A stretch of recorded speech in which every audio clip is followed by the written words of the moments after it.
Սահմանադրական աղմուկ մեկ բաժակ ջրում։ Մի գիշերվա մեջ Հայաստանում բոլորը հանկարծ դարձան սահմանադրագետ։ Պատճառը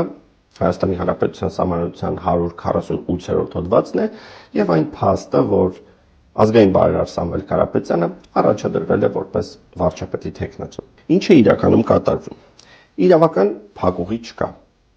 Շատերը չգիտեն կամ չեն ուզում իմանալ, որ կառավարության անդամին կամ падգամավորին ներկայացվող պահանջները կարող են փոփոխվել ազգային ժողովով։ Դրա համար բնավ հանրակրվե անհրաժեշտ չէ։ Սա ոչ թե անլուծելի իրավական խնդիր է, այլ ընդհանրապես քաղաքական որոշման հարց։ Կզարմանաք, բայց Վենետիկի հանձնաժողովը, ԵԱՀԿ ԺՄԻԿ-ը, անգամ ՄԱԿ-ի մարդու իրավունքների հանձնաժողովը հստակ արձանագրել է, որ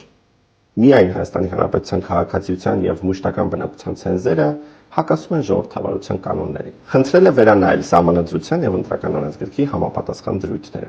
Ցիտեմ բառացի։ Միայն Հայաստանի Հանրապետության քաղաքացիության եւ մշտական բնակության խիստ սահմանափակումները չեն համապատասխանում ժողովրդավարության չափանիշներին։ Սա նոր օրինված դավադրություն չէ։ Սա ընդհանրապես հարց է, որի վերաբերյալ աղաղակում են միջազգային կազմակերպությունները վաղուց։ Իսկ հիմա ամենազավեշտալին։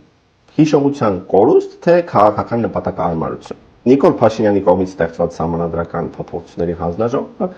քննարկման առարկա է դարձրել եւ անգամ հանձնաժողովի նիստերում արձանագրել է, որ Վենետիկի հանձնաժողովի եւ ԵԱՀԿ ԺՄԻԳ-ի հայտնած մտահոգությունները հաշվի առնելով Հայաստանի Հանրապետության Սահմանադրությունից եւ համապատասխան օրենքներից պետք է վերացվեն միայն Հայաստանի Հանրապետության քաղաքացիության եւ Հայաստանի Հանրապետությունում մշտապես բնակվելու ցենզերը։ Այն ժամանակ նրա թիմը սա կոչվում էր սահմանադրական բարեփոխում։ Իսկ հիմա չգիտես ինչի ազգային աղետ։ Ինչ է փոխվել։ Իրավունքը։ Ոչ։ Փոխվել է ընդհանրապես տեխնացուի անունը։ Եթե չկա իրավական փակուղի, եթե միջազգային կազմակերպությունները վաղուց են աղաղակում այն մասին, որ այս ցենզերը չեն համապատասխանում ժողովրդավարության սկզբունքներին,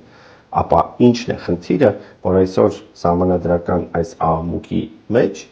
քաղաքական նպատակահարմարությունից ելնելով Փաշինյանական թիմը անընդհատ թմբկահարում է, որ սահմանադրությունը արգելում է այս կամ այն տեխնացիին դառնալ Հայաստանի Հանրապետության վարչապետ։ Գուցե ժամանակն է խոստովանել, որ